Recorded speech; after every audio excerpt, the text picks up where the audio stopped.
예, 오늘은 요한계시록 6장을 보겠습니다.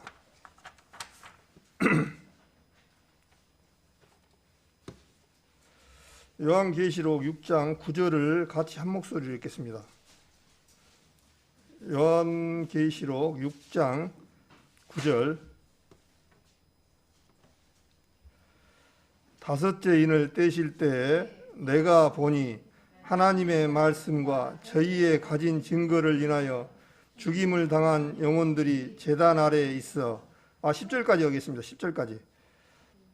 큰 소리로 불러 가로되 거룩하고 참되신 대주제여 땅에 거하는 자들을 심판하여 우리 피를 신원하여 주지 아니하시기를 어느 때까지 하시려 하나이까 하니. 여기까지만 읽겠습니다. 오늘 또 이렇게 성도님들 이제 참 대면 예배 20% 하다 보니까 그동안 참석을 못 하셔서 참 반갑네요. 정말 이번에 우리 성도님들 느낀 것은 다 동일할 겁니다. 저나 우리 성도님들이나 대면 예배가 얼마나 이 참 중요하고 또 그리웠던가를 생각이 많이 날 겁니다. 참 요즘 우리 그리스도인들 간에는 이 코로나로 인해서 대면 예배를 참 못 해가지고 거의 1년 동안을 지금 어떻게 보면 1년 딱 1년 됐습니다. 1년 동안 코로나로 인해서 비대면이나 아니면 불규칙하게 됐다가 대면하고 이런 식으로 하다 보니까 굉장히 어려웠을 겁니다. 저도 그러더라고요. 이 집에서 이 인터넷 설교를 들으면은 굉장히 조금 마음이 흐트러져 있고 마음이 집중되지를 않더라고요. 또 성도님들을 이렇게 볼 수 있는 시간들이 너무 많이 떨어져 있다 보니까 굉장히 보고도 싶고 또 성도님들을 만나기를 간절히 이렇게 학수고대했는데 이렇게나마 보일 수 있어서 너무 감사합니다. 지금 우리 시대에 살아가면서 제가 기도 가운데 말했지만 참 혼돈의 시대인 것 같아요. 너무나 참 어수선해요. 지금 그러잖아요. 대부분 그런 얘기를 많이 하시더라고요. 참 어수선하다. 어수선하다는 얘기는 뭐냐면 안정되어 있지 않다는 얘기죠.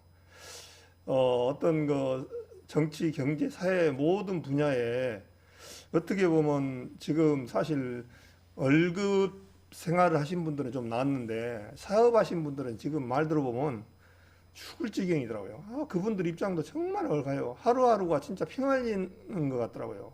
계속 집세라든가 월세라든가 이런 것은 나가야 되는데 국가에서 이 코로나 때문에 못하게 하고 또 보상은 너무나 적게 해주고 그러다 보니까 이 사는 사람들이 정말 힘든 시대에 있고 또 학생들, 젊은 학생들은 또 젊은 학생들 나름대로 취업이 여기 굉장히 공간이 어렵습니다. 지금 이제 이게 갈수록 이렇게 회사가 많아지고 이렇게 해야 되는데 갈수록 어렵다 보니까 펴다 보니까 일자리가 줄어들고 앞으로 갈수록 우리 일자리는 더욱더 어려워지는 시대에 들어가 있는 것 같더라고요. 지금 우리 잘 아시다시피 앞으로 지금 환경 때문에 환경 규제 때문에 자동차가 이제 디젤이라든가 가솔린 차를 못 만들 2030년도부터인가는 못 만들게 돼 있어요. 이제 그러면 이제 기름을 떼지 말고 갈아지 말고 뭐를 하라니까 수소나 전기차를 활용 내지는 그렇게 하라는 거예요. 그러다 보니까 지금 우리나라에서 제일 큰 현대자동차 같은 경우에는 이제 문제가 되는 거예요. 실업률이 이게 사람들이 거기서 먹고 사는 사람들이 어마어마한데 앞으로 이제 전기차를 만들면은 지금 자동차에 10분의 1도 안 돼요. 부품이 필요 없어요. 전기차 우리 혹시 타고 다니신 분들이나 이렇게 보면은 본넷을 열어보면요. 부품이 필요 없어요. 말 그대로 무식한 말로 전동기 한 대하고 다른 기아하고 이런 기능만 몇 가지가 있고 가는 거예요. 굴러가는 거예요. 그냥 말 그대로 전기차는 부품이 필요 없어요. 그러니까 이 현대차나 기아차나 이 가솔린 내연기관에 의해서 부품을 구슬렸던 차들은 부품이 뭐 5만 개 있어야 차 한 대가 조립이 된다고 그러잖아요. 어마어마한 게 이렇게 합청에 협력에 이렇게 해서 먹고 사는 사람들이 많았어요. 근데 앞으로는 이제 이 가솔린 그 내연기관 디젤이나 이런 것이 필요 없으니까 전기차 위주로 그러다 보니까 이 직원들을 이제 먹고 살기가 어려운 거예요. 이제 직원들을 다 잘라내야 할 판이에요, 이제. 그러다 보니까 강제로 잘라내지는 못하고 이제 기존에 있는 사람들을 퇴직하면 정년퇴직을 하게 되면 저같이 정년퇴직을 하는 사람들은 신입사원들을 그만치 뽑았거든요. 근데 이제 신입사원들을 뽑을 일이 없는 거예요. 신입사원들을 안 뽑고 퇴직자들을 그렇게 이렇게 딱딱 잘라내는 거예요. 그 많은 사람들이 이제 필요 없으니까. 그런 시대에 접어들었어요. 거기다가 또 결국에는 어떤 일이 있냐니까 정유 회사들도 이제 다 망할 겁니다. 기름이 필요 없으니까요. 이제 주유소라든가 또 이 정유회사 호남정유 이런 데도 상당히 타격이 많을 겁니다. 요즘 잘 나가는 회사들이 어떤 회사들이라니까 배터리를 만드는 회사들이 지금 최고입니다. 삼성전자하고 LG화학, 뭐 삼성 SDI 이런 회사들 주식도 값도 엄청나게 뛰었어요. 왜 그러냐니까 앞으로는 배터리로 이제 자동차를 굴리는 시대다 보니까 이런 시설 가지는 회사들이 살고 기름을 가지고 하는 회사들이 이제 망합니다. 근데 제가 이 앞에 잠깐 말씀드린 것처럼 왜 우리 시대에 또 갑자기 이렇게 전기차, 무공해 차들이 갑자기 하는가 하는 걸 봤을 때 마지막 아마겟돈 전쟁 때 이제 이스라엘을 침공하러 가는데 그 에스겔서 38장에 보면은 러시아가 말 그대로 대장이 돼서 곡과 마곡 땅에 있는 그 우리 전도 집회 때도 잠깐 말씀하셨죠. 러시아가 대장이 돼서 공산주의 국가들하고 이슬람 세력들이 합해서 이스라엘을 침공으로 갑니다. 근데 뭐 때문에 가냐니까 이 돈 때문에. 이스라엘 앞바다는 아시다시피 사해 앞바다는 파먹지 않은 어마어마한 광물과 우라늄과 여러 가지 광물들이 굉장히 많습니다. 주님이 그렇게 말씀을 하셨습니다. 또 이스라엘은 기름도 많이 매장되어 있다고 그래요. 어떻든 간에 이제 기름을 100%다 쓰지는 못하지는 않겠지만은 이제 기름이 점점점 줄어드는 이렇게 추세가 되어질 겁니다. 그러다 보니까 이제 기름을 먹고 사는 나라가 어느 세력들이냐니까 이슬람 세력들입니다. 저는 이란이나 이라크, 쿠웨이트 이런 데가 지금까지 잘 나갔어요. 거의 100년 동안 기름을 발견한 후에 잘 먹고 살았는데 이제 기름이 안 팔리면 어떻게 됐습니까? 그 사람들은 진짜 먹고 살기 어렵습니다. 근데 우리 시대에 딱 그게 마지막 때 주님께서 이슬람 세력하고 공산주의 세력들이 이슬람으로 인해서 연합돼서 침공한다고 돼 있는데 딱 그거하고 거의 비슷하게 맞아가요. 이제 기름이 필요가 없는 시대에 점점 줄어듭니다. 그래서 지금 갈수록 그 자동차가 배터리하고 수소차, 환경을 일산화탄소를 배출하지 않고 갈 수 있는 그런 차들로 바뀌어가다 보니까 미국의 배터리를 해서 굴려가는 차 갑자기 생각이 안 나는데 그 차가 지금 어마어마하게 많이 팔았습니다. 지금 세계적으로도 굉장히 잘 나갑니다. 돈도 잘 벌고 사람들이 이 배터리는 옛날에 단점이 뭐였냐니까 수명이 배터리 충전 용량이 적어가지고 200km밖에 못 갔어요. 근데 지금은 400km도 갈 수 있어요. 한번 충전해. 그래가지고 이제 조금만 더 발달되면 서울 부산을 자기 충전해서 갔다 오면 얼마나 좋습니까? 기름값이 안 먹잖아요. 기름값을 안 먹고 공해를 안 일으키니까 기가 막힌 거예요. 요즘 전기차도 150km 막 그렇게 속도 납니다. 그 속도 잘 납니다. 그런 시대에 우리가 또 이렇게 살아가고 있다 보니까 참 어렵겠다 하는 시대가 어려운 시대에 있어요. 그래서 우리나라는 그나마 다행히 배터리 생산하고 이 제조업이 강하다 보니까 상당히 그래도 우리나라는 지금 아무 문제가 없이 살아가고 있어요. 정말 이것이 이제 그동안 부모들의 선조들의 교육열 또 교육에 대한 어떤 그런 부분들이 지금 기초가 돼가지고 한국에는 지금 대학교 안 나온 사람들이 20%도 안 됩니다. 고등학교는 거기 다 나왔고 지금은 80%가 대학교 출신이라고 그래요. 그러니까 이 학력이 굉장히 기초 학력이 상당히 이렇게 높이 돼 있다 보니까 상당히 수준이 높습니다. 이 우리 한국 청년이나 젊은 사람들. 그러다 보니까 청년들 창의력이라든가 이런 것이 굉장히 좋아요. 그러다 보니까 우리나라는 아직까지는 앞으로도 살기가 좀 그래도 더 낫죠. 근데 이렇지 못한 나라들은 얼마나 어렵겠습니까? 가다가 좀 엉뚱한 데로 갔는데요. 먼저는 오늘 목사님이 말씀인데, 목사님, 부모님, 부친 상 때문에 이제 서울, 경기 막 이런 데서 오시다 보니까, 코로나로 인해서 혹시 성도님들한테 피해를 줄까봐 저보고 대신하라고 그래서 제가 오늘 목사님 대신 말씀을 하게 됐습니다.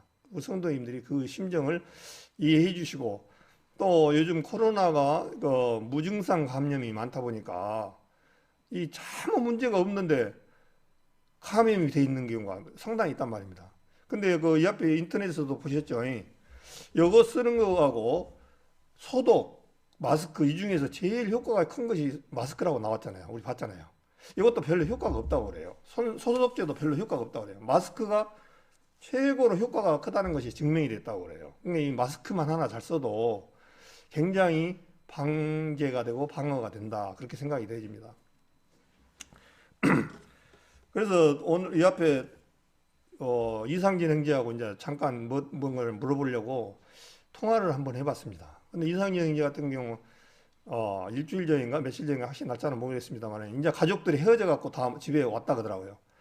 먼저 자매가 걸려가지고 강진으로 잡혀가고 두 번째 자기가 잡혀가가지고 순천 의료원에 잡혀가고 자기 아들은 세 번째로 저기 나주 한전 공대 뭐 거기 부지 거기 생활관인가 거기에 잡혀가고 온 가족이 이렇게 뿔뿔이 흩어졌답니다.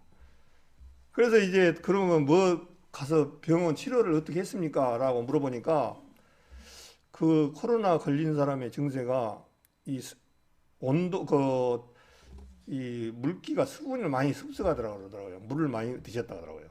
근데 특별히 약은 없다고 약은 안 해주고 격리만 이렇게 강하게 이렇게 했다고 그래요. 어디 꼼짝 못하게 나가도 못하게 하고 도시락으로 밥을 이렇게 배달해주고 조금 안 좋으면은 폐가 자기는 좀 안 좋아가지고 기침이 마른 기침이 이렇게 나온다 하더라고요.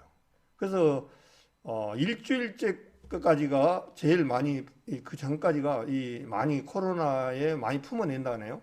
3, 4일 정도가 제일 심하고 일주일 정도 지나면은 그 전염력이 이제 잃어버린대요. 예, 이게 그 능력이. 그래가지고 한 14일 정도 되면 완전히 거의 없다고 얘기하더라고요. 거의 이제. 그런데 이제 그렇게 잡아두는 이유가 혹시 또 다른 사람들한테 피해를 줄까봐 넉넉하게 이렇게 한다고 하더라고요. 그래서 이제 검사를 중간중간 이렇게 한다고 그러더라고요. 중간중간 했는데 수치가 1에서 뭐 25까지인가 있대요. 그래서 11위까지만 넘으면 기능을 상실하니까 내보낸대요. 그런데 자기는 그 수치가 아니고 높아졌는데 높은 수치가 한 게 없다는 거죠. 높은 수치가 나왔는데도 안 보내주더라는 거죠. 이제 이런 부분들은 이제 우리가 생각할 때 어떤 그 돈하고 관련이 있다 보니까 병원 하루라도 더 있으면은 돈을 더 국가에서 받으러 가니까 그러니까 이제 오래 잡아두는 거죠. 그래서 이제 결론은 이제 병원비는 얼마 나왔습니까? 물어보니까 260만 원에서 350만 원 정도 이렇게 나온다고 하더라고요. 한 사람 병원별로 틀리고 도별로 틀리는데 그거를 개인이 낸 게 아니라 그거를 얼마 나왔습니다라고 보여주고 국가에서 빼가는 거죠. 그 돈을 국가에서 이제 치료비를 받아가는 거죠. 그런다고 얘기하더라고요. 그래서 지금 상태는 자기는 이제 자매하고 자식들 걱정을 많이 했는데 이 고혈압하고 당뇨하고 있어서 자매 걱정을 많이 했는데 자매는 갔다 와서 멀쩡하고 아들도 거의 멀쩡하고 근데 자기가 아주 안 좋다 하더라고요. 이제 폐가 조금 이 기침이 마른 기침이 좀 나오고 그 다음에 냄새를 한 50%를 후각이 떨어진다고 얘기하더라고요. 거기서 이제 점점점 올라가긴 올라가는데 그런 증세라고 얘기하더라고요. 그래서 또 이 결과적으로 이 코로나는 약이 없습니다. 지금 아시다시피 뭐냐면 자가 면역으로 치료한 거예요. 지금 쉽게 말하면 감기처럼 자기 면역. 감기도 약이 없다고 그러잖아요.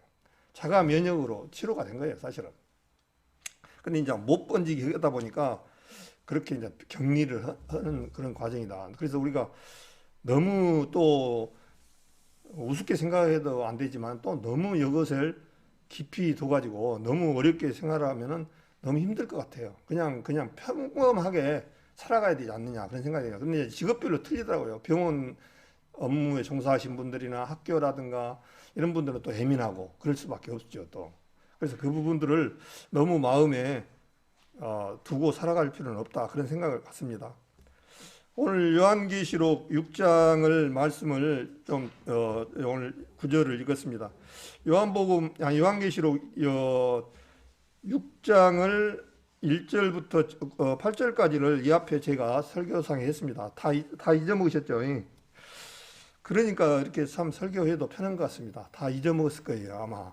그래서 잠깐 이렇게 말씀을 들으면은 요한계시록은 실제적으로 1장부터 3장까지는 교회에 대해서 말씀하시고 4장부터는 이제 교회가 안 나옵니다. 그러니까 뭔 얘기냐면 이 4장 이후에는 교회가 안 나오는 이유는 먼저 교회가 뭐냐면요, 들림을 받는 거예요. 그러니까 우리 구원받은 사람들은 지금 우리에게 소망이 뭐가 있냐니까요, 휴거의 소망이 있습니다. 휴거. 주님께서 7절기 중에서 나팔절 때 뭐냐면 휴거가 있거든요. 근데 이제 우리 지금 이 시대가 어떤 때냐면 휴거될 수 있는 조건을 갖추고 있는 시대입니다. 지금 주님께서 이제 마지막 나팔에 이제 먼저 죽은 자가 일어나고 그 다음에 우리도 산채로 공중에 들림을 받을 그런 시간에 지금 우리가 살아가고 있습니다. 지금 실제적으로 제일로. 그러니까 우리의 소망이 뭐냐니까 휴거의 소망이 있습니다. 참 기쁘죠. 어떻게 보면 이 휴거가 없다고 막 없고 7년 대환란을 우리 구원받은 사람도 다 겪어간다면은 정말 못 살아갑니다. 사실 이 요한계시록은요, 지금 이제 우리 교회 시대하고는 관계 없는 내용입니다. 사실 정확하게 말하면 어떤 사람들이냐, 7년 대환란에 대한 내용이 요한계시록 내용이에요. 저도 요한계시록을 보면서 공부를 좀 하면서 상당히 많이 도움이 됐습니다. 정말 이것을 눈에서 들어오지 않고 그럴 때는 어떤 내용인가, 그냥 모를 때는 그냥 교회하고 짬뽕하고 그냥 되는데 이렇게 됐는데 하다 보니까 자꾸 이렇게 말씀을 배우고 또 좀 보다 보니까 이게 교회하고는 관계가 없는 내용입니다. 마지막 7년 대환란 내용이 요한계시록이다 보면 이렇게 보면 맞아요. 거기에 이제 요한계시록 우리가 처음에 이제 7년 대환란이 들기 전에 어떤 일이냐니까 아까 말한 대로 나팔절 때 우리 들림을 받고 교회가 들림을 받고 휴거가 되고 그 다음에 이 세상에 남아있는 사람들이 7년 반 동안 어떤 일이 있나니까 이 세상은 적그리스도가 통치하는 시대가 옵니다. 이 교회는 들림을 받으면. 그럼 7년 동안 3년 반 동안에는 좀 그래도 그나마 견딜만 해요. 근데 후 3년 반 동안에는 엄청나게 고통이 이어지는 내용들이 일곱 인과 일곱 나팔과 일곱 대접입니다. 근데 이 일곱 인부터 일곱 나팔, 일곱 대절 이것은요 따로따로가 아닙니다. 그 속에 포함된 거예요, 사실은. 더 세밀하게 말씀을 드리는 것이 나팔 대접이에요. 그러니까 일곱 인 중에 일곱 나팔이 들어있고 일곱 나팔 끝털이에 일곱 대접이 들어있고, 그러니까 그 속에 들어있는데 그것을 자세하게 말씀을 해놨던 것이 나팔이고 대접이에요. 사실은요 똑같은 그 환란입니다. 근데 이것이 정말 살기 어려운 시대에 이제 사는 시대에 어려운 남겨진 사람들은 너무너무 어렵습니다. 그래서 많은 사람들이 이 환란을 7년 대환란을 겪는다는 사람들은 저기 어디에 산속에 들어가서 설악산이나 강원도의 산에 들어가가지고 무엇을 저장을 해놔가지고 환란을 피해서 살 수 있다고 그러는데요, 그럴 수가 없습니다. 우리 잘 아시잖아요. 요한계시록 13장에 보면은 이 표를 받는 사람, 666표를 받지 않는 사람은 모든 상거래를 할 수가 없는 시대가 접어듭니다. 그 과정에 우리 피해갈 것 같아요? 못 피해갑니다. 왜 그러냐? 지금은 이 컴퓨터 시대가 발달해서요, 우리 지금 교육을 지금 단단히 하고 있습니다. 연습을 하고 있어요. 어떤 연습을 하냐니까 우리 코로나로 인해서 연습을 하잖아요. 코로나 걸리면 추적 금방 하든가 뭐든가요. 금방 해버려요. 지금 위치 추적 핸드폰에 다 있어가지고 어떻습니까? 이 사람이 어디에 갈렸다는 것을 거짓말해도 금방 추적해버려요. 너 당신 어디 식당에 갔고 어디 커피집에 갔고 어디 병원에 갔고 금방 다 출연해버리잖아요. 그것이 뭐냐니까 위치 추적으로 통신사에서 다 받아다 보니까 다 받아서 지금 거짓말을 못해요. 그러니까 처음에는 거짓말을 많이 했어요. 코로나 때 사람들이 자기한테 불이익이 많이 날까 봐. 근데 지금은 있는 그대로를 다 말해. 예, 금방 나오니까 데이터가 금방 다 갖고 있으니까. 우리가 참 이런 얘기면 안 되지만 얼마 전에 병원 아니 그 검사들이 술 먹고 강남에서 술 먹고 술 받아 먹고는 참석 안 했다고 거짓말을 뻔뻔하게 했어요. 예. 자, 돈 받아본 적 없고 술 받아본 적 없다고. 그런데 그 사람들이 거짓말이 금방 또 흘러나왔어요. 어디서? 통신회사에서 통신을 받아보니까 그 통신 위치, 시간과 이런 것들이 그 사람들 전화번호가 다 거기에 있었던 거예요. 강남에 있었던 거예요. 그래가지고 거짓말이 뽕 나버렸던 사건이 알잖아요. 검사들이 거짓말 해가지고 그렇게 들통났어요. 그래 놓고 그 좋은 또 얘기가 뭐습니까? 100만 원이 안 넘으니까 김영란법 적용을 못 한다. 해가지고 두 사람은 풀어주고 한 사람만 기소하고 이런 거 아주 참 황당무계한 일들이 있었습니다. 근데 그것이 할 수 있었던 것이 뭐냐니까 핸드폰 위치 추적입니다. 앞으로 우리 표를 받으면요. 위치 추적보다 더 완벽하죠. 더 완벽하게 꼼짝 못하죠. 근데 이거를 피해서 살아갈 수 있다고요? 못합니다. 제가 봤을 때 이 지구상에 피할 데가 없어요. 주님께서 말씀하셨습니다. 저 위에 꼭대기 올라갈지라도 끌어내릴 것이라고 바닷속에 내려갈지라도 주님께서 다 찾아내신다는 것처럼 그런 시대에 접어들었습니다.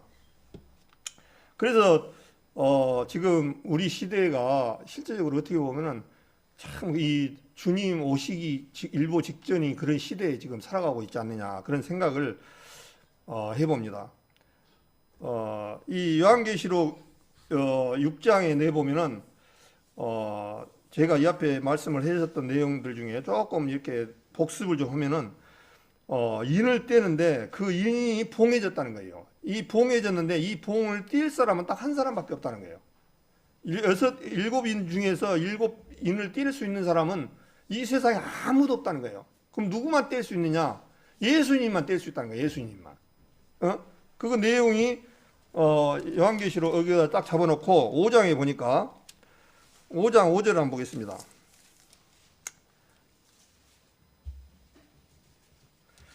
요한복음 5장 1절만 잠깐 보겠습니다. 내가 봄에 보좌에 앉으신 이의 오른손에 책이 있으니 안팎으로 썼고 7인으로 봉하였더라. 또 봄에 힘있는 천사가 큰 음성으로 외치기를 누가 책을 펴며 그 인을 떼기에 합당하니 하늘 위에나 땅 위에나 땅 아래 능히 책을 펴거나 보거나 할 리가 없더라. 그러니까 이 인을 뗄 수 있는 사람은 이 세상에 하늘 안에 아무도 못 떼는 거예요. 아무도. 근데 그게 누구 뗄 수 있는 사람이 누구냐? 그러니까 5절에 보니까 장로 중에 하나가 내게 말하되 울지 말라. 유다 지파의 사자 다윗의 뿌리가 이겼으니 이 책과 일공을 떼시리라 하더라. 내가 또 보니 보좌에 네 생물과 장로들 사이에 어린 양이 섰는데 일찍 죽임을 당한 것 같더라. 그렇게 말씀하셨어요. 그래서 유대지파 사자가 누구냐니까 유대지파를 통해서 나신 분이 예수님을 말씀하고 있습니다. 그런데 유대지파의 사자라고 하니까 이 사자라는 것은 어떤 맹수처럼 사자가 최고 맹소가 세잖아요. 그런 것처럼 유대지파의 그런 맹수처럼 그분이 있는데 누구냐니까 예수님이라는 거예요. 다윗의 뿌리가 이겼다는 거예요. 그래서 예수님을 통해서 이 세상에 이제 마지막 환란의 시작점이 승인과 모든 것들이 다 예수님으로부터 나온다는 거예요. 그러면서 첫 번째 이제 흰말이 딱 이 7인 중에서 하나를 떼는데 첫째 인을 떼니까 뭐냐면 흰말이 나왔습니다. 그 다음에 두 번째 떼니까 붉은 말이 나왔고 세 번째 검은 말 나왔고 네 번째 청황색 8장에 보니까 청황색 말이 나왔습니다. 그래서 여기에 이제 제가 이 앞에 말씀을 드렸기 때문에 일일이 또 말할 수는 없고 여기에 잠깐 짧게 말씀을 드리면 흰말이라는 부분은 흰말을 우리 흰말이 있는데 그 탄자가 할을 가졌고 그렇게 되어 있습니다. 참 흰말 한번 보셨죠? 흰말 타기를 굉장히 좋아하는 사람들 있죠. 누가 흰말을 탔던가요? 김일성이 김정일이 집단들이 그 흰말 타고 백두산에서 사진 찍은 거 보셨죠? 이 세상의 통치 왕한 사람들이 흰말을 굉장히 좋아합니다. 이것은 흰말. 그 다음에 이만희도 사진 찍을 때 뭐 탔던가요? 흰말 탔던 거 봤죠? 이만희도 흰말 타가지고 자기가 여기에 어떤 그 권세자 이런다는 거예요. 근데 이 흰말이나 여기서 흰말이 있는데 그 탄자가 할을 가졌고 멸류관을 받고 또 나가서 이기고 또 이기려 하더라. 그렇게 말씀하셨어요. 근데 이거는 어떤 얘기를 하냐니까 가짜 적그리스도. 그러니까 가짜 하나님을 얘기를 하는 거예요. 이 흰말은 어떤 의미를 하고 있냐니까 가짜 적그리스도. 근데 할을 가졌기를 가졌는데 화살이 없어요. 그러니까 모양은 비슷해. 근데 진짜가 아니다는 거예요. 그 흰말은 여기서 나오는 흰말은 가짜를 말합니다. 요한계시록 19장에 나오는 흰말이 있어요. 그 흰말은 진짜 타신 분은 누구냐니까 예수 그리스도입니다. 예수 그리스도 모형을 모습을 흉내내는 거예요. 흉내내는 거. 이 적그리스도는요 흉내내는 데 선수입니다. 적그리스도 3대 이 성부와 우리 예수님의 삼위일체가 있듯이 사단도 삼위일체가 있습니다. 사단인도 짐승과 거짓 사도와 사단과 적그리스도 짐승, 그 다음에 거짓 선지자, 이게 사단의 3대 원칙이에요. 똑같이 흉을 냅니다. 그 다음에 그 요한계시록 13장에도 보면은 적그리스도가 예수님처럼 흉내내는데 어떤 내느냐니까 예수님이 죽었다가 3일 만에 부활하시잖아요. 그 흉내를 내기 위해서 어떤 일이냐니까 적그리스도를 암살하는 세력이 있어서 적그리스도가 죽었다가 살아나는 흉내를 냅니다. 그것도 똑같이 예수님 흉을 내요. 그래서 여기 2장에 나오는 흰말은 가짜 그리스도를 얘기합니다. 그래서 이기고 또 이기려 한다는 거예요. 그 다음에 둘째 6장 3절에 보니까 붉은 말이 나옵니다. 붉은 말은 전쟁을 상징합니다. 붉은 이 피는 전쟁을 상징합니다. 그러면서 어떠냐니까 전쟁이 어떻습니까? 화평을 제해버린다는 거예요. 그 서로 죽이게 하고 큰 칼을 받았더라. 그 얘기는 뭔 얘기겠습니까? 전쟁 때 다 죽이는 그 일을 한다는 거예요. 그 다음에 5절에 보니까 셋째 인을 떼실 때 검은 말이 나와요. 근데 검은 말이 나오는 데는 어떤 얘기가 하니까 그 탄자가 손에 저울을 가졌더라 그러신 거예요. 이건 기근입니다. 기근. 검은 말이라는 것은요, 손에 저울을 가졌다는 것은 기근을 얘기합니다. 기근이라는 게 뭐겠습니까? 비나 전쟁이나 이런 걸로 해서 농사를 질 수가 없고 먹을 것이 없으니까 어떻습니까? 너무너무 힘든 거예요. 그러다 보니까 이 검은 사람들, 굶은 사람들은요, 북한에 특히 이디오피아나 이런 데 봐보십시오. 얘들이 굶으니까 어떠냐면 얼굴이요, 새카매요. 검은 이 기근으로 인해서 색깔이 어떠냐면요, 검정색이에요. 못 먹으면 새카매게 돼요. 예? 못 먹으면 검정색으로 얼굴이 변해요. 이게 기근을 얘기합니다. 그러면서 한 데나리온에 밀 한 대요, 한 데나리온에 보리 석 대로다. 그러니까 한 데나리온이라는 것은 하루에 일하는 노동자의 임금인데요. 지금 같으면 한 10만 원, 예를 들어서 노동자가 10만 원이라면 10만 원을 벌었는데 보리 석 대밖에 못 사요. 자, 우리 성도님들 지금 이 시대에 만약에 내가 1호로 가서 일당을 10만 원을 벌었는데 보리 3대밖에 못 산다고 하면 어떻겠습니까? 물가가 엄청나게 비싸고 먹을 것이 없다는 거예요. 그거를 말해요. 기근을. 그러면서 얼마나 힘들겠어요. 정말 우리 시대에 지금 하루 일당 벌어갖고 보리 석 대면 지금 현재 가격이 얼마인지 모르겠습니다. 보리에 밀이나 그걸로 먹고 산다면 우리 핸드폰비도 못 냅니다. 예? 지금 자동차 기름값도 못 해요. 그런 시대에 이 기근을 얘기하고 있습니다. 그 다음에 넷째 인을 떼실 때는 청황색 말이 나오는데 이 청황색이라는 얘기는 어떤 얘기냐니까 청황색이라는 색깔이 없답니다. 청황색이라는 원래 색깔이 없대요. 근데 이 색깔을 표현을 못하니까 어떤 것을 말하냐니까 청황색은 죽은 시체의 색깔. 청황색이 우리 보셨죠? 사람이 심장에서 피를 안 붙어오고 피가 혈압이 안 돌면요 금방 색깔이 우리 피부가요 청황색으로 변합니다. 죽은 사람과 산 사람의 차이점은요 피가 돌지 않으면은 우리 시신들 부모님들 보셨잖아요. 죽으면 완전히 색깔이 아무것도 없고 껍데기 그냥 붙어가지고 그냥 이 색깔이 거무르스름하면서 청황색 색깔이에요. 이게 죽은 사람의 색깔이에요. 그래서 이제 청황색 말이 나오는데 제가 여기서 말씀을 드린 것처럼 8절에 내가 봄에 청황색 말이 나오는데 이 킹제임스 성경에는 뭐라고 되어 있냐니까 청황색을 창백한 말 그렇게 돼 있어요. 창백한 죽은 사람들 보면 창백하잖아요. 그것이 청황색 색깔이라는 거예요. 말이 나오는데 그 탄자의 이름은 사망이니 음부가 그 뒤를 따르더라. 저희가 땅 4분의 1의 건세를 얻어 검과 흉년과 사망과 땅의 짐승으로서 죽이더라. 이렇게 되어 있습니다. 여기서 보니까 저희가 땅 4분의 1 건세를 얻어 그러니까 우리 지구상에 지금 한 80억이라고 생각하면 4분의 1이면 20억을 권세를 얻어갖고 죽인다는 거예요. 이 마지막 때는 4분의 1이 죽는다는 거예요. 그러니까 80억이라 생각하면 20억이 죽는다는 거예요. 근데 뭘로 죽이냐니까요. 검이라는 것은 전쟁을 의미합니다. 전쟁과 그 다음에 흉년은 뭡니까? 기근입니다. 그 다음에 사망과 땅의 짐승으로서 죽이더라. 제가 이 앞에 이거 말씀드렸지만 땅의 짐승이 호랑이, 사자가 우리 사람들 죽인 거 봤습니까? 지금 우리가 걸고 있는 코로나 같이 짐승으로 옮긴다는 거예요. 짐승으로. 지금까지는 이 코로나뿐만 아니라 짐승은 짐승끼리만 옮겼어요. 이 병이. 근데 지금 우리 증표가 나왔죠. 얼마 전에 우리나라에서도 나왔어요. 사람을 내가 애완견을 키우는데, 고양이를 키우는데, 고양이가 코로나를 걸려버렸어요.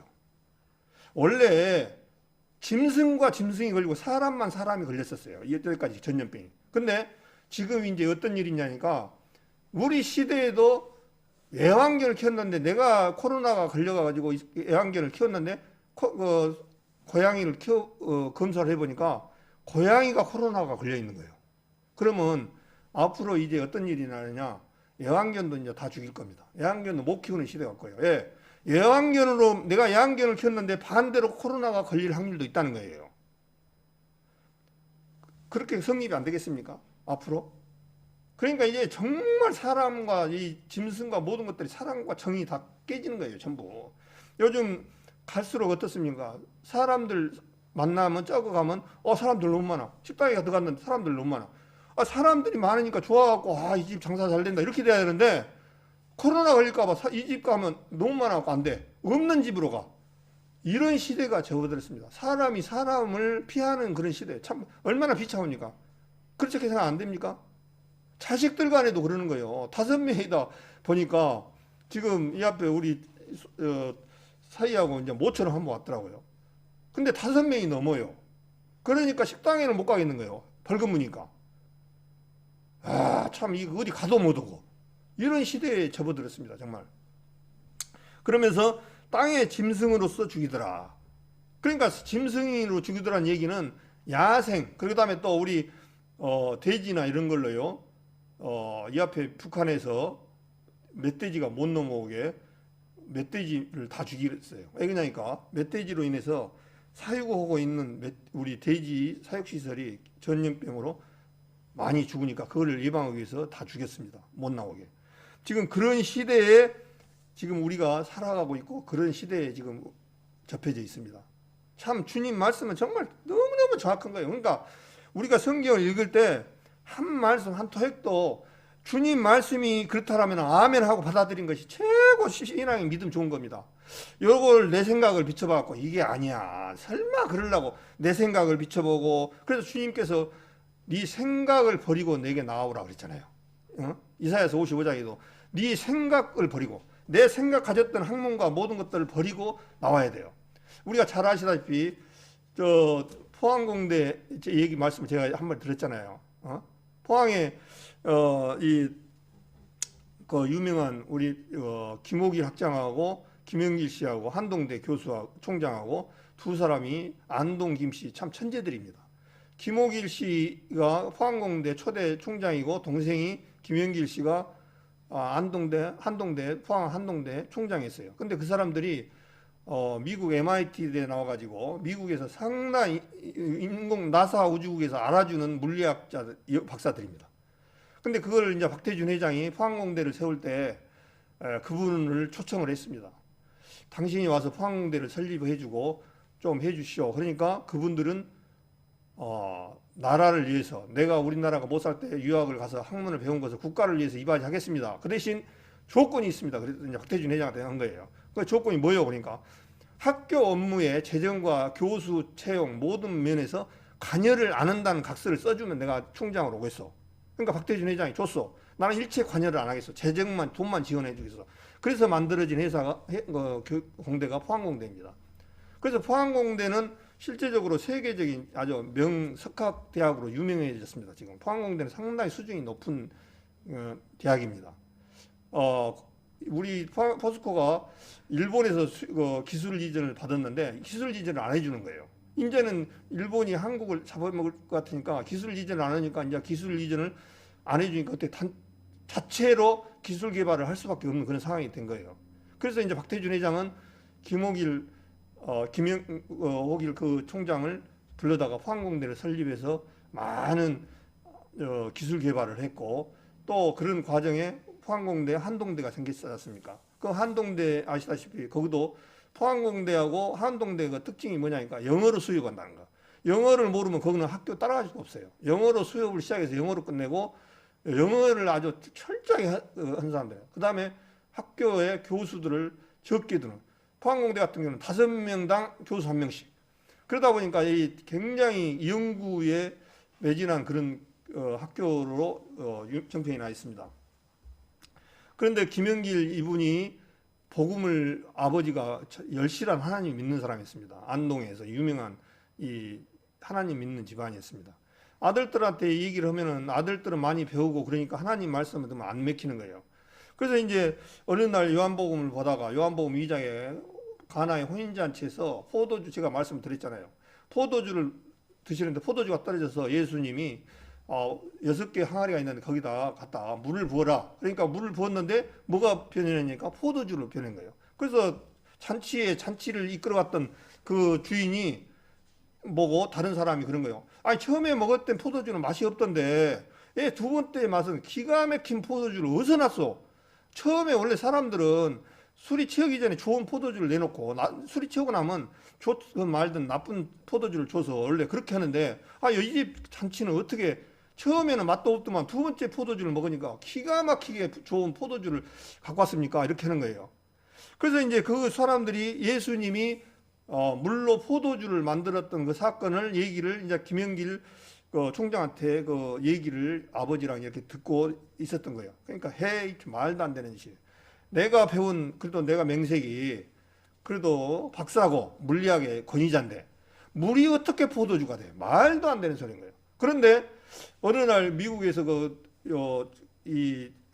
박사들하고 같이 토론을 하고 또 이렇게 만나서 얘기를 하는데 하나님 믿는 사람들이 너무 많다는 거예요. 자기와 똑같은 그 교수들이. 그래서 그 사람들하고 얘기를 해보니까, 당신 교수로서 이 말이 맞소요 하니까 교수들이, 미국 유명한 교수들이, 맞소. 물로 포도주 됩니다. 그런 거예요. 그러니까 이 김영길 총장 뭐라고 했습니까? 참 물리학을 배운 사람들이 어떻게 물이 포도주가 돼? 거기서 이제 의심을 갖다가 딱 거기서 이제 안 믿다가 이제 그 동료들이 얘기해 주는 거죠. 당신이 만약에 물로 포도주를 만들 수 없는 그런 신을 섬기려면 섬기지 마시오. 그러니까 물로 포도주를 만들 수 있는 신이 아니면은 섬기지 말라는 거예요. 그러니까 신이라면은 물로 포도주를 만들 수 있는 능력이 되어야만이 신이 되는 거 맞잖아요. 그러니까 예수님 말씀이 정확히 맞는 거예요. 물로 포도주를 만들 수 있는 분은 이런 화학 공식과 이런 것을 뛰어넘는 분인 거예요. 그런 분인 거예요. 간단해요.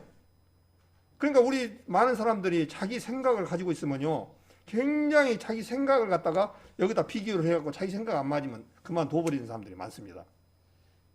그런데 가만히 생각해 보니까 그 말이 맞거든요. 물로 포도주를 만들 수 있는 분이 신이고 그분이 창조주지, 물로 포도주도 못 만드는 신을 어떻게 만드냐는 거예요.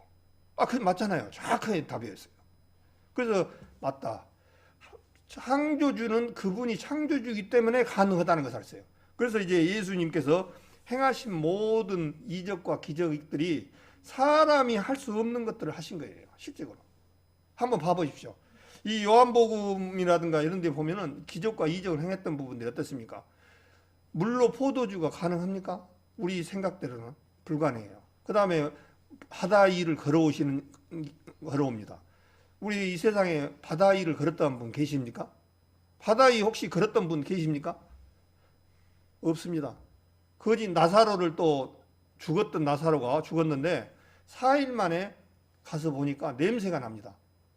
썩은 냄새가 나는 거예요. 그러니까 벌써 죽어갖고 냄새가 나는데 나사로를 풀어서 다니게 해라. 그러니까 예수님 허락한 대로 그냥 그 제자들이나 그 사람들이 나사로 썩은 묻은 수의를 벗기고 해서 하니까 딱 일어서서 자기가 걸어가는 거예요.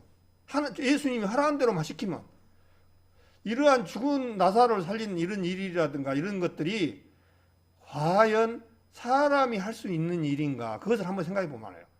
사람은 할 수 없으되 하나님은 능치 못하고, 그러니까 예수님은 곧 창조주이신 하나님이시며 이 세상을 이끌어 가시는 하나님이라는 거예요. 근데 유대인들이 절대도 안 받아들입니다. 유대인들은 지금까지도 예수님을 받아들이지 않습니다. 언제 받아들이냐? 마지막 적그리스도가 7년 대화할 때 제3성전에 앉아서 이스라엘을 통치할 때, 그때 이제 자기들 제사도 못 지내게 하고, 그러니까 그때 이제 아는 거예요. 그때서 이제 알아서, 우리가 섬겼던 사람들이 섬겼던 그분이 메시아였구나 하고, 그때 이제 이스라엘 백성들이 구원을 받는 장면이 나오는 게 14만 4천들이 구원을 받는 거예요, 실제적으로. 우리 이방인들은 교회가 휴거가 됐기 때문에 이제 남아있는 사람이라고는 유대인하고 이방인만 이스라엘 7년 하늘 때에 남아요. 근데 마지막 때 유대인들이 구원을 받는 장면이 나온 것이 요한계시록이다, 이렇게 이해를 하시면은 빠릅니다. 그런데 지금 요한계시록을 갖다가 교회 시대를 갖다 접목시키고, 교회를 갖다가 14만 4천이 우리 교회에 오고 이러면 엉터리가 돼버린 거예요. 엉망돼버린 거예요, 성경이. 그래서 이 로마서를 보면은 이방인의 수가 차기까지 더러는 안 악한다라고 말씀하셨어요. 그러니까 이방인의 구원의 숫자가 점점 차가는데, 이 숫자가 차가질 때까지 유대인들은 더 안 받아들인다는 거예요. 그러다가 이방인의 수가 차서 들림을 받고 난 다음에 이제 적그리스도가 통치할 때 그분이 하나님이다라고 받아들였다가 나중에 된통 혼나고 예수님이 우리의 주님이라는 것을 받아들여서 결국에는 구원받는 장면이 요한계시록이라고 보면 맞습니다. 그래서 오늘 읽었던 내용들을 다 하려는 건 모르겠습니다. 6장 9절에 다섯째 인을 떼실 때 내가 보니 하나님의 말씀과 저희의 가진 증거를 인하여 죽임을 당한 영혼들이 제단 아래 있어 큰 소리로 불러 가로되 거룩하고 참되신 대주제여 땅에 거하는 자들을 심판하여 우리 피를 신원하여 주지 아니하시기를 어느 때까지 하시려니까 하니. 자, 이분들은 지금 다섯째 인을 떼니까 하나님의 말씀과 저희의 가진 증거를 인하여 죽임을 당한 영혼들이 어디에 있냐니까요? 주님의 제단 아래 있다는 거예요. 그러면서 뭐라 하니까 큰 소리로 불러 가로되 거룩하고 참되신 대주제여 땅에 거하는 자들을 심판하여 우리 피를 신원하여 주지 않으시기를 어느 때까지 하시니까 그런 거예요. 그러니까 신원이란 말이 뭔 말이냐면요, 한문 성경이다 보니까 별신자, 별신하고 원통화론, 맺힌 원한을 풀어주지 않으실 겁니까? 신원이라는 것은요, 복수 안 해주니까 그 얘기입니다. 우리가 지금 주님 그 적그리스도로 인해서 죽고 많은 사람들이 이렇게 고통을 받았는데 우리의 복수를 좀 해주십시오, 그 얘기입니다. 신원이라는 뜻이 복수해 주라는 거예요. 주님 앞에 복수해 주라고. 어느 때까지 복수 안 해주니까. 그러니까 이 내용들 가지고 이제 두 가지가 있는데, 그 2000년 동안 죽은 사람들의 영혼이다, 또 7년 대후 환란 때 죽은 영혼들이다, 이렇게 이제 이 얘기들이 좀 있는데요. 제가 봤을 때는 7년 대후 환란 때 죽은 연수들이라고 나는 그렇게 보고 쪽에 가깝습니다. 그러니까 10절에 큰 소리로 불러 가로되 거룩하고 참되신 대주제여 땅에 거하는 자들 심판하여 우리 피를 신원하여 주지 않으시기를 어느 때까지 하니까. 땅에 거한다는 얘기는 뭐겠습니까?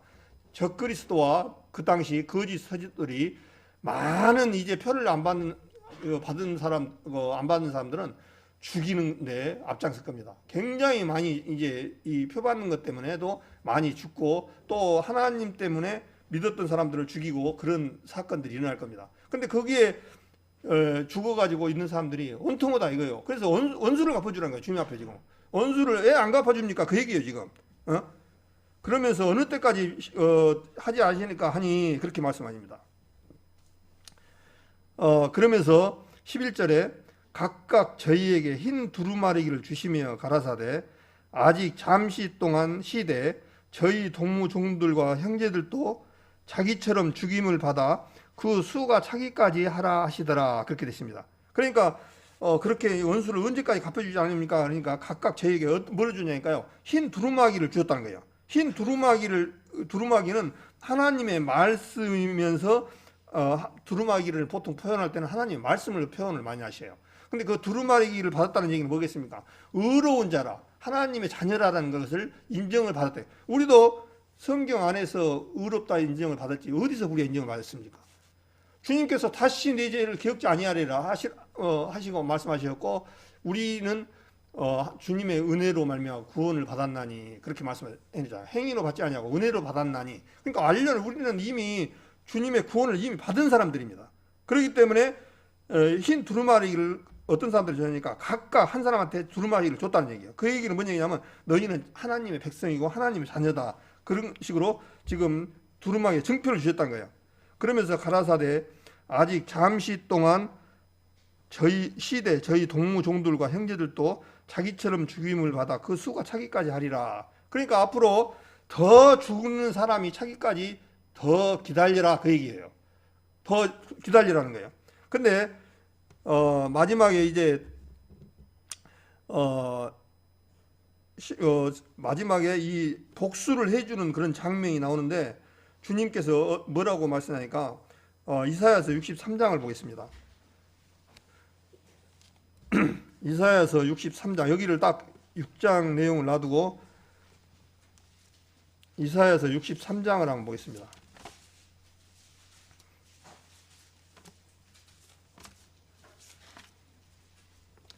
이사야서 63장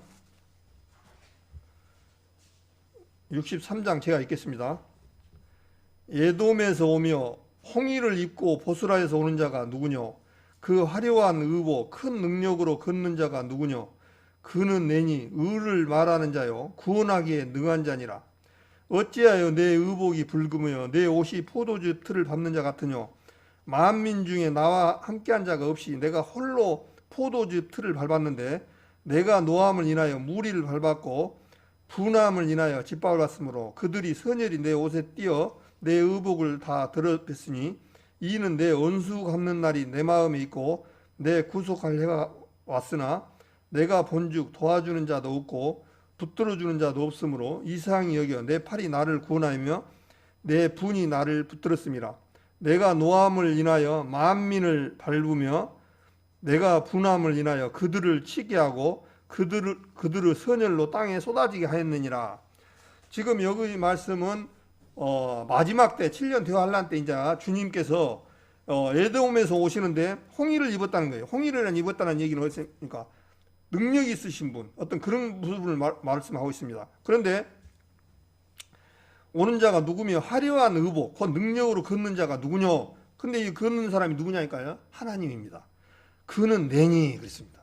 그 사람이 나다, 그 얘기예요. 하나님이면서 예수님 그분이라는 거예요. 그는 내니 의를 말하는 자요 구원하기에 능한 자라. 그렇게 하시면서 어찌하여 내 의복이 붉으며 내 옷이 포도틀을 밟는 자 같으냐. 의복을 입었는데 붉은 옷을 입고 큰 능력으로 오시는데 그 옷에 붉은 옷이 의복이 붉다는 거예요. 그 얘기는 뭔 얘기입니까? 사람을 죽이고 칼로 사람을 죽이고 피가 튀어서 옷에 배기는 그 장면이에요. 옷에 예수 하나님의 옷에 어떤 일이냐니까 피가 가득 배어 있는 거예요. 근데 이것을 좀 정확하게 표현을 하는 것이 킴제임스에는 뭐라 하냐니까요. 2절에 63장 2절에 어찌하여 주의 의복이 붉으며 주의 옷이 포도즙틀을 밟은 자 같으니까, 그 얘기예요. 그렇게 말씀하신 거예요. 그 얘기예요. 그러니까 주님이 옷이 어떻게 붉습니까? 그러니까 옷 색깔이 붉다는 얘기가 아니고 그 많은 세상 사람들이 고통과 대가를 신원하는, 그러니까 복수를 해주셔서 마지막 때 7년 대화 환란 때 사람들을 죽이고 해서 하다 보니까 피가 어마어마하게 묻었다는 거예요. 그 얘기입니다, 지금 주님이. 그러면서 2절에 3절에 만민 중에 나 함께한 자가 없이 내가 홀로 포도즙 틀을 밟았는데 내가 노함을 인하여 무리를 밟았고 분함을 인하여 짓밟았으므로 그들의 선열이 내 옷에 띄어 내 의복을 다 더럽습니다. 이렇게 서서히 하나님이 지금 설명하는 거예요. 내 분한을 포도주 틀에다가 밟았다는 거예요. 포도주를 하나의 그 징계의 틀로 지금 묘사하고 있습니다. 이스라엘에 가면은 포도주 틀이, 우리 그 포도를 워낙 많이 생산하다 보니까 저도 가봐서 알겠지만 알았는데 그냥 이 어마어마한 큰 이 시멘트로 포도즙을 만들 수 있는 그런 것이 통이 있어요. 거기다가 포도를 따가지고 전부 다 붓고 사람이 들어가가지고 어떤 일이냐니까요. 들어가고 막 밥을 이기는 거예요. 근데 그냥 사람이 씻고 그냥 맨몸으로 들어가고 어떤 일이냐니까요. 막 밟아요. 그러니까 포도즙이 이제 인깔라지면서 어떻습니까? 인깔라지면서 포도즙이 옆으로 흘러내리게 돼 있어요. 거기서 이제 받는 거예요. 포도즙 틀을 밟으니까 포도가 쏟아져 나와가지고 물이 돼가지고 그게 나온 거예요. 그것을 무엇을 연상하냐니까요. 우리 사람들을 이렇게 밟아버린다는 거죠. 우리 사람. 포도즙 틀은 진기를 말하고 하나님의 증오, 곧 여기서 말한 대로 아주 원수 갚는 날처럼 그렇게 밟는다는 거예요. 예, 안 돌아오니까 결국은. 그래서면서 4절에 이는 내 원수 갚는 날이 내 마음에 있고 내 구속할 해가 왔으나 내가 본즉 도와주는 자도 없고 붙들어주는 자도 없으므로 이상히 여겨 내 팔이 나를 구원하며 내 분이 나를 붙들었음이라.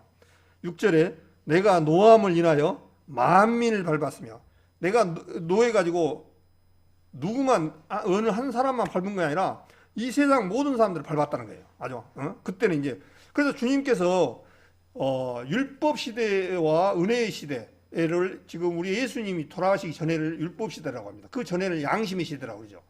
그 율법 시대는 율법을 통해서 다스렸지만은 은혜의 시대는 어땠습니까? 주님의 은혜를 주셔서 사랑으로 감쌌습니다. 그런데 사랑의 시대가 끝나면 이제 7년 대환란이 시작되기부터는 이제 공의의 시대로 그래서 다시 율법으로 들어가서 사람들을 이렇게 만민을 밟아버리는 용서가 안 되는. 그러니까 먹는 사람들이 그래요. 주님을 섬기면 사랑의 하나님이니까 어떻게 지옥이 있으며 어떻게 사람을 그렇게 죽일 수 있어. 그런데요, 공의의 하나님이에요. 율법 시대가 이제 끝나고 은혜의 시대가 끝나고 나면 다시 율법의 시대가 들어가서 그야말로 이 세상 살기가 어려운 그런 시대에 접어듭니다. 그러니까 주님을 잘못 보신 분들은 사랑만 애치해 갖고는 안 되는 거예요, 실적으로. 그래서 만민을 밟았고 내가 분함을 인하여 그들을 치게 하고 그들의 선열로 땅에 쏟아지게 하였느니라. 그렇게 말씀을 하고 있습니다. 요한복음 16장 여기 한번 더 보겠습니다. 요한복음 16장에 보니까 14장을 보겠습니다. 요한복음 14장에 보니까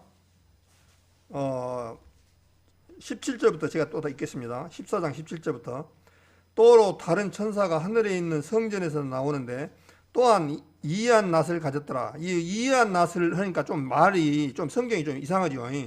킴제이스는 뭐라고 되어 있냐니까 예리한 낯이라고 되어 있습니다. 그러니까 예리한 낯으로 쓰면 조금 써놓으면 더 우리가 보기가 좋습니다. 나오는데 또한 이해한 낯을 가졌더라. 이해한 낯이 예리한 낯을 가졌더라. 우리 낯이 어떻습니까? 이 잘 안 드는 낯은 예리하지 않잖아요. 낫이나 칼을 잘 갈아놓으면 어떻습니까? 종이도 착착착 펴지고 엄청나잖아요. 예리한 낫이라는 거예요. 요한계시록 14장 아직 못 찾으셨나요? 아이고 죄송합니다. 제가 말했어요. 요한계시록 14장입니다. 제가 말씀부로는 잘못했네요. 요한계시록 14장 7절 다시 읽겠습니다. 요한계시록 14장 17절 또 다른 천사가 하늘에 있는 성전에서 나오는데 또한 예리한 낫을 가졌더라. 또 불을 다스리는 다른 천사가 계단으로부터 나와 또 예리한 낫을 가진 자를 향하여 큰 음성으로 불러 가로되 내 예리한 낫을 휘둘러 땅의 포도송이를 거두라. 그 포도가 익었느니라 하더라. 천사가 낫을 땅에 휘둘러 땅의 포도를 거두어 하나님의 진노의 큰 포도틀에 던짐에 성 밖에서 그 틀이 밟히니 그 틀에 피가 나서 말굴레까지 닿았고 1600 스타디온에 퍼졌더라. 이렇게 말씀하십니다.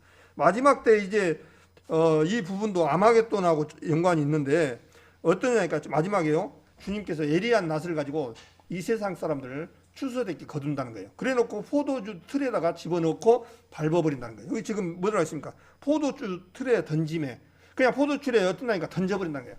그냥 밟아버리는 거예요. 그러니까 성 밖에서 그 틀이 박히니 틀에 피가 나서 말굴레가 닿았고 1600이 수사들에 퍼졌더라. 그렇게 되어 있습니다.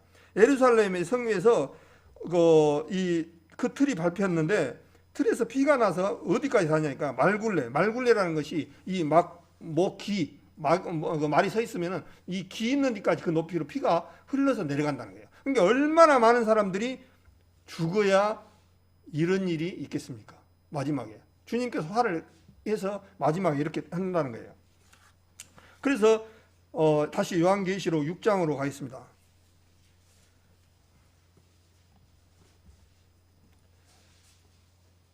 그래서 신원하는 피를 어느 때까지 갚아주시지 않습니까?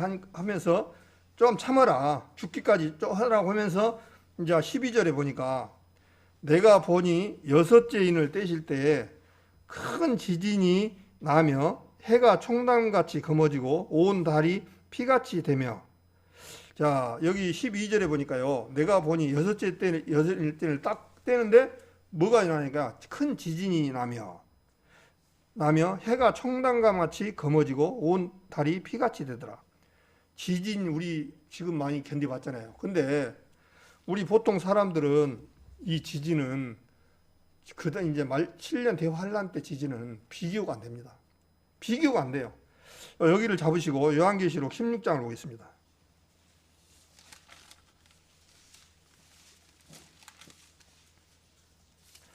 요한계시록 16장 7절에 보니까요. 요한계시록 16장 17절 일곱째가 그 대접을 공기 가운데 쏟음에 큰 음성이 성전의 보좌로부터 나서 가로되 되었다. 가로되 되었다니까 좀 성경이 좀 말이 이상해요. 여기 킴제이스는 뭐라 하냐니까 다 이루었다. 이루어 있다. 그 얘기예요. 여기도 가로되 됐다. 그러니까 말이 좀 안 맞잖아요. 다 이루어졌다. 다 이뤘다. 이런 얘기를 하는 거예요. 킴제이스 성경에 보니까. 그래서 이거 참조를 좀 하시고 18절에 번개와 음성들과 내성이 있고 또 큰 지진이 있어 어찌 큰지 사람이 땅에 있어 오므로 이같이 큰 지진이 없었더라. 이 마지막 때는 지진이 우리 살 때 지금 어느 정도는 있었습니다. 일본이 대표적인 지진이죠. 그런데 그런 지진이 아니에요. 이제 이때는 어떤 지진이냐니까 큰 성이 세 갈래로 갈라지고 만국의 성들도 무너지니 큰 성 바벨론이 하나님 앞에 기억하신 바 되어 그 맹렬한 진노 포도주를 받음에 각 섬도 없어지고 산악도 간되었더라.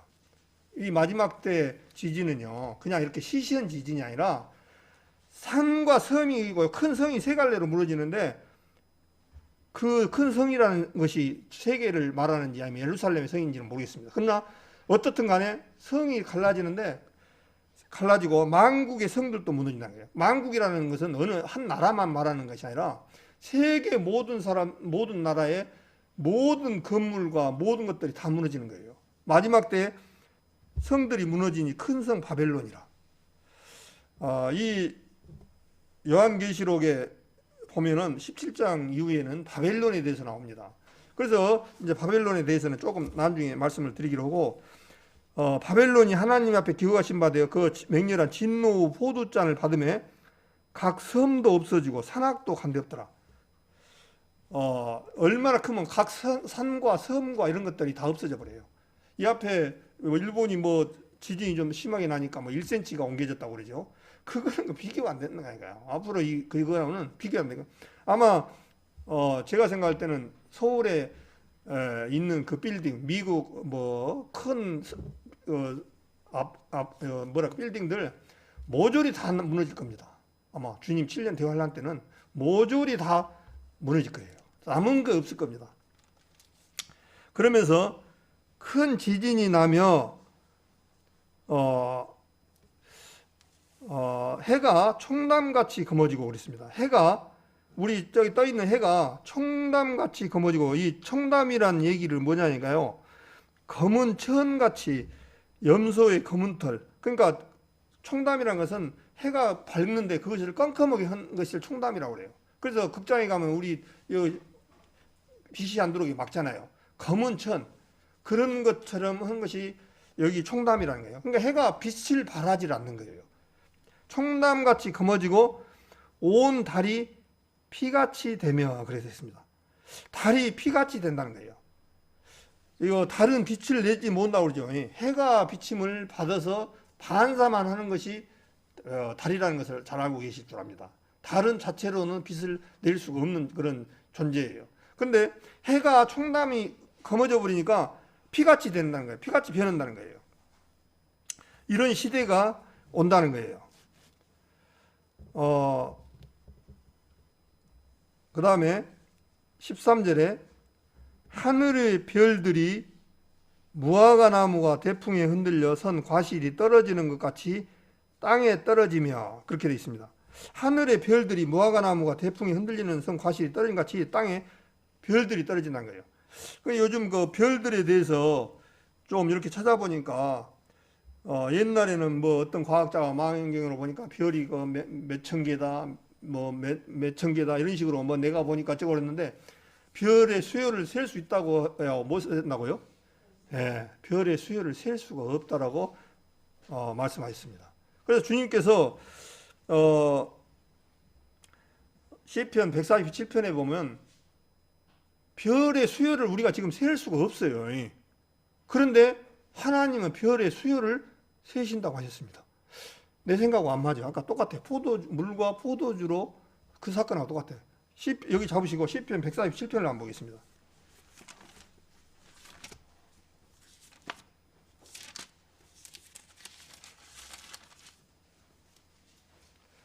시편 147편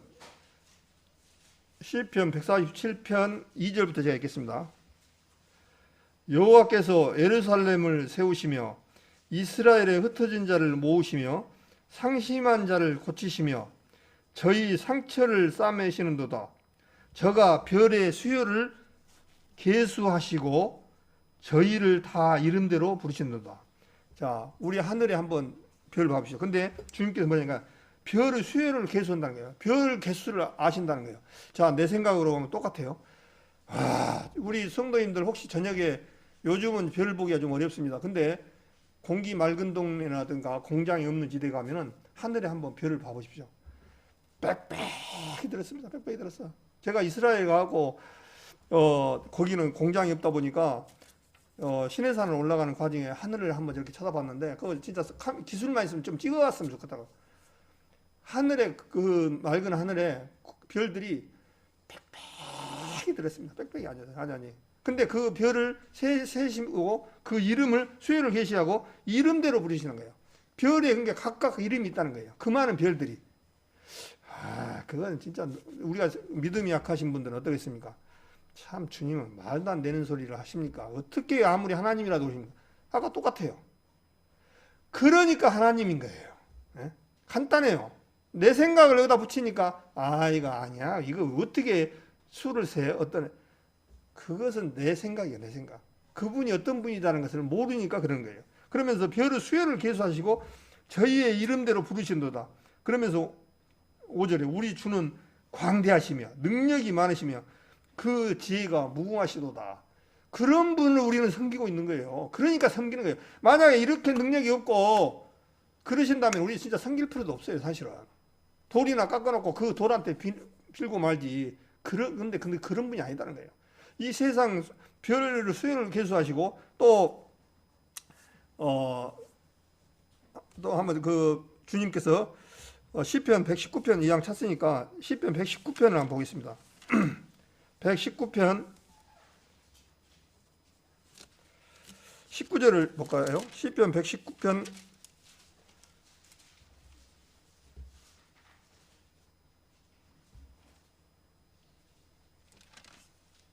91편입니다. 91편. 제가 잘못 봤습니다. 91편을 보겠습니다. 시편 119편 91편을 보겠습니다. 같이 읽겠습니다. 천지가 주의 규례대로 오늘까지 있음은 만물이 주의 종이 된 영광이다. 천지가 주의 규례대로 오늘까지 있으면 만물이 주의 된 영광이다. 그러니까 아까 천지가 지금 우리가 이렇게 해가 오늘 하루 떴다가 지고 하루가 떴다가 뜨고 24시간이 아주 자유롭게 자연스럽게 한 번도 오차 없이 지금 흘러가고 있습니다. 근데 이것이 누구냐니까 주의 규례대로 오늘까지 있다는 거예요. 그러니까 이것을 행하신 분이 하나님이다 그 얘기입니다. 그러니까 하나님이 하시기 때문에 아무 착오 없이 어젯밤에 저녁 돼서 오늘 아침에 아침 돼서 이렇게 오신 거예요. 주의 규례대로 오늘까지 있으면 만물이 주의 종이 된 영광이다. 그렇게 말씀이 되어 있습니다. 그러면서 이사야서 48장을 한번 보겠습니다. 이사야서 48장. 이사야서 48장.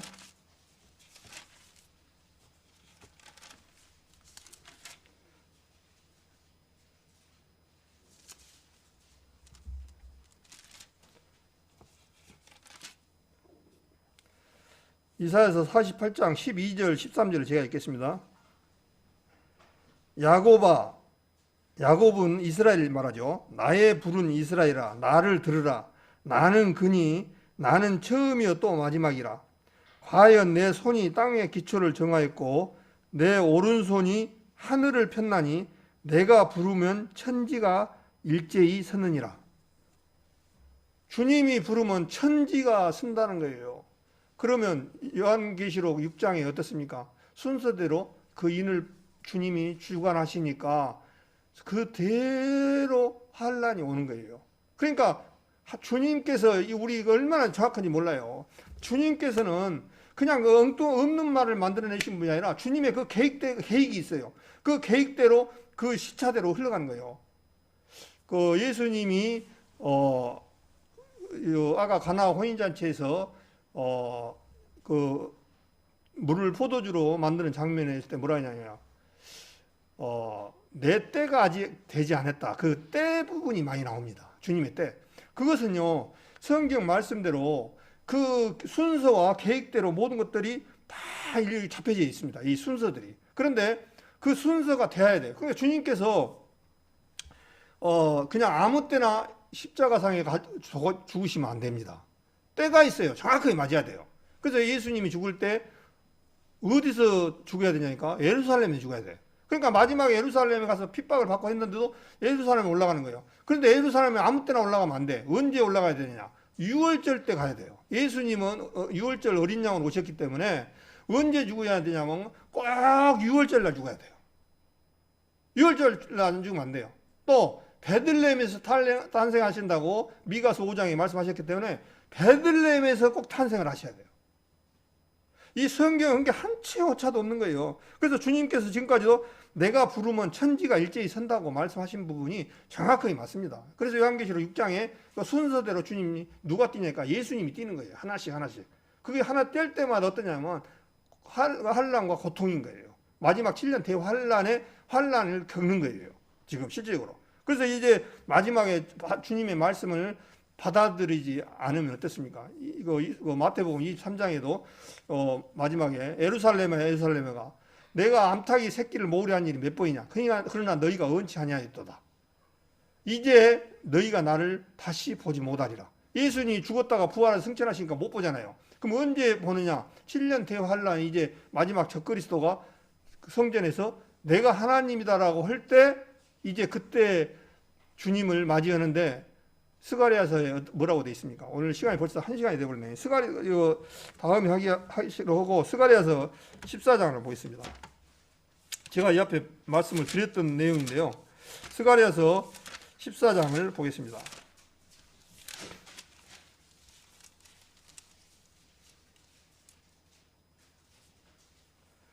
스가랴서 12장 10절부터 제가 보겠습니다.